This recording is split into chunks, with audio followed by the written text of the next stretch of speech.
ल है चुलिवन धनकुटा नगरपालिका वडा नम्बर 7 मा हामीले चाहिँ यो गार्डन निर्माण गर्ने ठाउँमा चाहिँ पार्क निर्माण गर्ने ठाउँमा चाहिँ नि फुलहरूको चाहिँ नि बिरुवाहरूलाई चाहिँ नि एकदम वृक्षारोपण गर्दैछौँ। यहाँ हामी जे जति भए पनि हामीले चाहिँ नि श्रम संस्कृति पार्टी समर्थक श्रमदाता टिम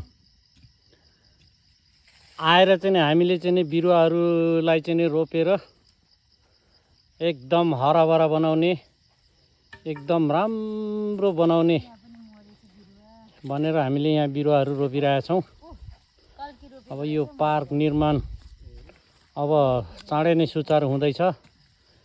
यो निर्माण गर्ने क्रममा अब सबै धनकुटावासी अथवा नगरवासी आमा बुवा दाजुभाइ तथा दिदीबहिनीहरूले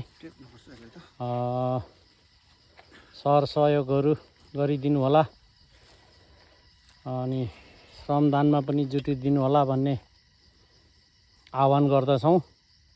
सबै श्रमदाताज्यूहरू लगायत धनकुटा नगरपालिकावासी आमा बुवा तथा दिदीबहिनीहरूलाई हामीले मनैबाट आग्रह गरिरहेछौँ। तपाईहरूले सहयोग गर्नुहुन्छ भन्ने आशा पनि गरिरहेछौँ। यो चाहिँ नि हामीले यो माथि भ्यू टावर जाने बाटो मुनितिर हामीले अहिले यो गार्डन बनाउँदैछौँ। यो गार्डनमा चाहिँ हामी सबैले साथ सहयोग गर्नुपर्छ भन्ने कुरालाई अवगत गराउँदै श्रमदान टिमले चाहिँ नि यो गार्डनको चाहिँ नि वृक्षारोपण यहाँ चाहिँ नि हामीले यो गुलाबको फुलहरू रोप्दैछौँ। हाम्रो इन्द्रकुमारीज्यू जिल्ला कमिटी सचिवालय सदस्य ज्यूबाट चाहिँ नि अनि सरकुमार राई चामलिङ सरकुमार चामलिङ ज्यूबाट यो पार्कको चाहिँ नि के भन्छ परिकल्पनाकार पार्कको परिकल्पनाकार हाम्रो सरकुमारज्यू हुनुहुन्छ।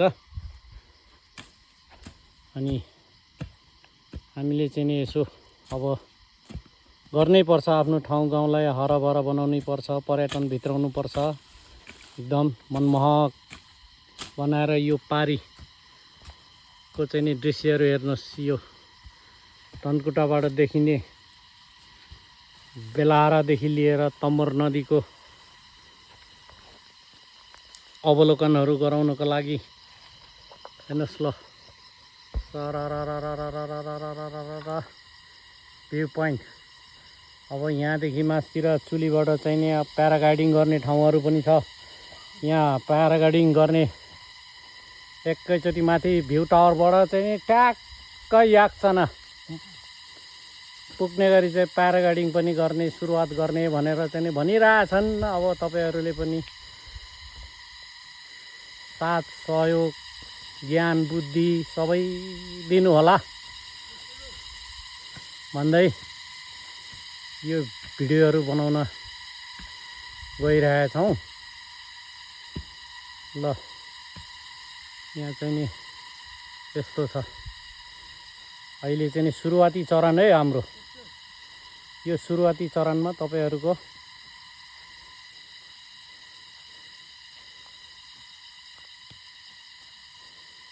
आवश्यकता छ।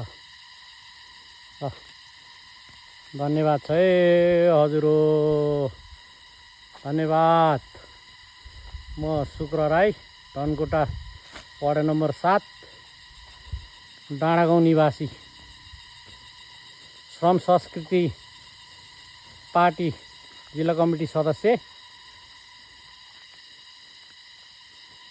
धन्यवाद छ। साथीहरूलाई वेलकम छ। चाँडोभन्दा चाँडो जोड्नु होला।